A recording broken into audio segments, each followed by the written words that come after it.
Namakuru abantu benshi bari gutangaho ibitekerezo bitandukanye nyuma yuko Uwiragiye Richard akomeje kugenda agaragazwa mu mafoto ari kumwe n'undi mugore basa nkaho bakoze ubukwe. Ubwo ni nkubwira ngo uwitwa Emerance cyangwa Nyambo Jessica aragererewe uze kubyumva gutyo kuko nyuma y'amashusho n'amafoto akomeje kugenda agaragazwa Uwiragiye Richard ndetse n'undi mudamu bakomeza kugenda bagaragazwa mu mashusho basa nkaho bigeze kwimariya. Ubwo witwa Emerance mu byukuri byamurenze. Ni nkubwira ngo uyu mwana w'umukobwa Nyambo Jessica hari hashize igihe kitangana n'icyumweru avuye mu murenge n'uwitwa Uwiragiye Richard, ariko nyuma yo mu murenge hari kugaragara andi mafoto akomeza kugenda agaragara Uwiragiye Richard ari kumwe n'undi mudamu. Ubwo ibingibi byatangiye kugenda bitizwa umurindi batangira kwibaza uti ese uwitwa Nyambo Jessica nibiki byabimubayeho. Ubwo ngo biteguraga gukora ubukwe bari bamaze kuva mu murenge ndagira ngo murabizi, ariko nyine ngo haje kuba hagaragara andi mavideo n'amashusho ateye ubwoba cyane. Benshi ubwo batangiye gusanisha bavuga uti n'ubundi witwa Emerance cyangwa se Nyambo Jessica yanze umubyinnyi wacu Titi Brown, Imana nyine ni igihano imukubise akanyafukunda. Ntabwo n'ubundi twari twishimye kuko witwa Titi Brown amarira yarafite Imana yarayumvishe. Ubwo nyine batangiye kuvuga uti uwitwa Titi Brown yagiye ku mavi arasenga, mu byukuri Imana yumva agahinda ke none iramusubije bidatinze.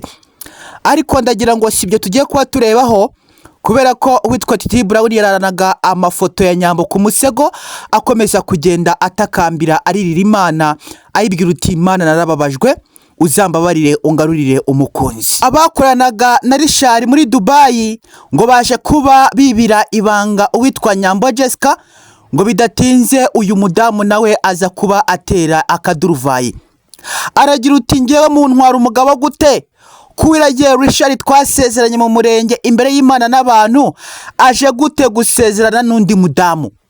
Benshi ubwo nyine bakimara kumva ayo makuru batangiye kugenda batera utwatsi uyu mugore bavuga uti pepe katika jina la Yesu bigenze gute, ibingibi bije gute, aba badayimoni bavuye he? Wowe ubwo ngubwo urashaka gusenyera Nyambo Jessica, urashaka gusenyera umukobwa wacu Emerance.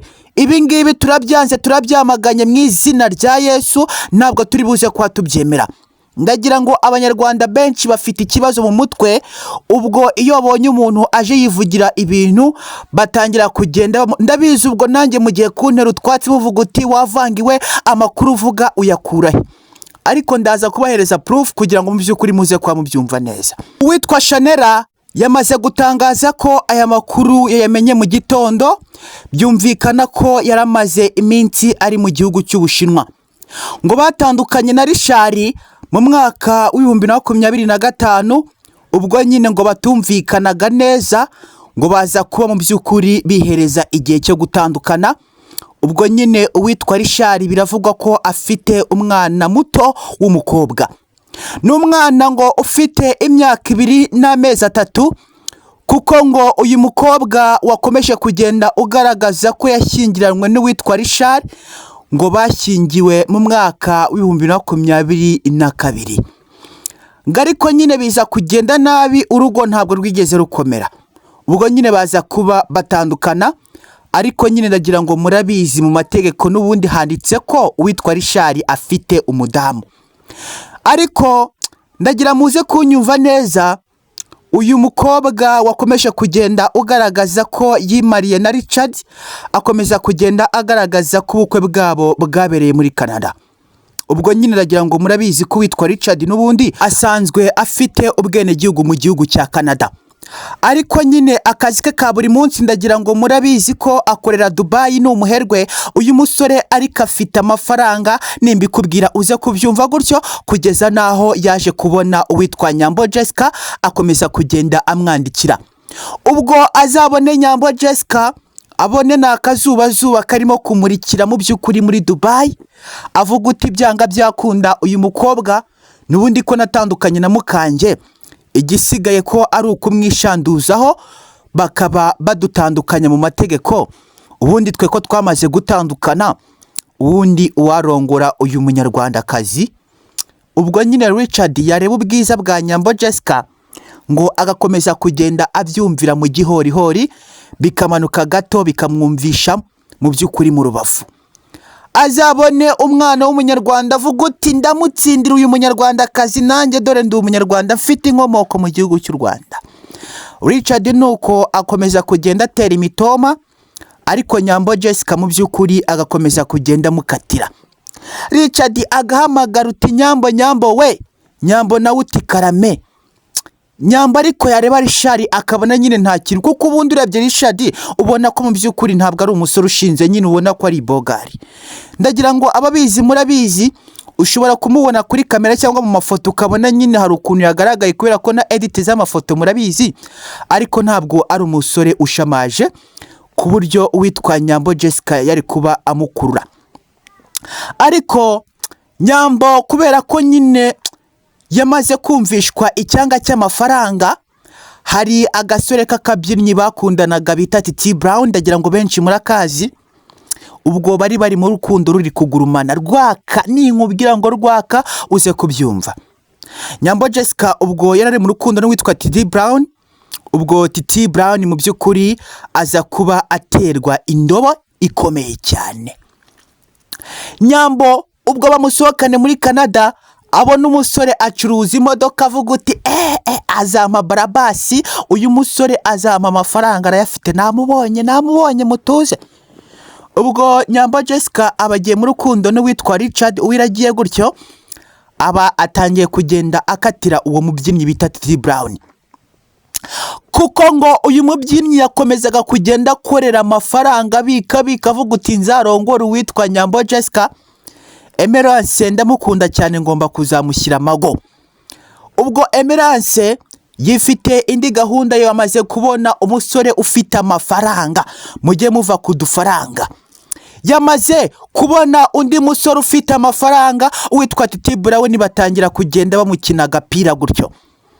Nuko uwiragiye Richard ngo aza kuba asezeranya anapromisinga uwitwa Nyambo Jessica amubwira uti Nyambo tuza, ako gasore bita Titi Brown nkomeza kugenda mbabonana, kareke ngewe ikimenyimenyi ndaje mfata irembo ndagukwa miliyoni magana.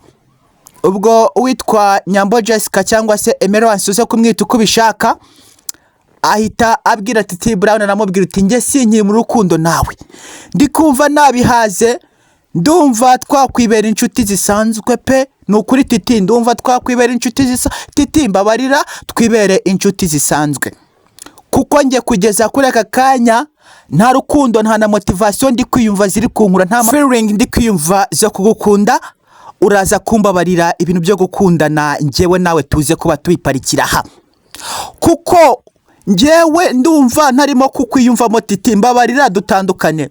Ikigaragara cyo amafaranga azakora ishyano, mwabakobwa mwe mukunda amafaranga niyo atumye ingo z'iminsi zitagikomera, kubera kuraza kureba uriteretera kana mwariganye segonderi, mwarangiza hakahita haza igisore cy'inkonkobotsi gifite amafaranga cyakareba, cyareba itako, cyareba mu gituza, cyareba ku kibuno kikavuga uti uyu niwe mukobwa w'inzozi za, namenye ko hari undi mwana wamutitirije kuva segonderi bigana, ariko ikiri kuba nuko nta mafaranga abasore bafite. Mana nyagasani yo mu gihugu cyo mu ijuru, nudatabara abajene baraza gupfa, kubera ko mu by'ukuri urabona amafaranga yarabuze. Umusore asigaye agira imyaka 35, ubwanwa bugashokombora, ukareba kuri konti yo ugasanga nta na miliyoni 10 ziriho. Hari abandi bana bakoze kera, hari abandi bana bafite amafaranga, hari abandi basore nyine bafite amafaranga bari gutwara abajene abakobwa. Ubwo uwiragiye Richard ngo yarasanzwe mu by'ukuri afite umugore, ariko baza gutandukana bitewe nuko nyine ndagira ngo ingo z'iminsi zirarazaka mu gitondo bwacya zikazima, murabizi ibyo ngibyo ni ibintu biriho. Ubwo uwiragiye Richard azarebe Nyambo atangire kugenda amwandikira kuri Snapchat avuga uti Nyambo nagukunze, Nyambo ntabwo uri buze kunjika, ngewe ndakwara igishoboka cyose, Nyambo Jessica ndakurongora, Nyambo nukuri kwimana ndakora ibishoboka byose ngo utware ndagushyingirwa ndagukwa inka n'amagana njyewe n'ubundi nzase kugusaba iwanyu. Ubwo rero Nyambo nawe ngo atangira kugenda yiraza Nyanza twa tuntu tw'abakobwa se kuti ntabwo Richard nge ntagukunda Richard imbabarira ngo mfite umukunzi bita Titi Brown. Ubwo uwitwa Uwiragiye Richard nawe akabireba akavuga uti ndabizi kuko nsanzwe mbabona ndanabazi ndanabakunda ariko njyewe naragukunze. Uwitwa Titi Brown isoko yanjyanye kunyerekana ku babyeyi ubwo namuhera he nubwo atarampropoza anyambika impeta ko biri hafi ko nanabyemeye ko nzayambara ubwo koko nahera he mpakanira Titi Brown koko mbabarira Richard mbabarira utankoresha amakosa. Ubwo uwitwa Titi Brown nawe yamaze kuba mu by'ukuri yiyumva ko agiye kwambika impeta si wowe ngihaye. Ubwo rero Titi Brown aramanutse Nyarugenge aguze impeta y'ibihumbi 500 ya proposa ibihumbi 500 arangije araza ahamagara uwitwa Nyambo Jessica cyangwa se Emerance aramubwira uti Emera umbabarire uze kunsanga Kimironko hari akantu ngiye kuba nkubwira. Ubwo nuko nubundi Emerance yarabizi ko bazamwambika impeta ariko afite ibanga rye acunze avuga uti hari iki diaspora nzisha cyo muri Dubai gicuruza imodoka ndamuzi Richard afite umufungo uriya ni ugomba kundongora. Nuko araje atangiye gukora ibiganiro asebye abasore avuga uti ngo umusore arabyutse ngateye agakanta ngo yambaye twenda amaze ngo amasaha ataryamye ngo abandi bajene ngo bari gukorera amafaranga ngo bayageze kure ngo we niwe mugabo ngo nshaka di. Nuko Nyambo Jessica niyamenya ko ijisho rihorerwa irindi muri isi nuhemukira mugenzi wawe nawe bazaguhemukira. Mujye mubyicara mujye mwicara mubizi mubyice mubizi nuhemukira mugenzi wawe nawe one day bazaguhemukira.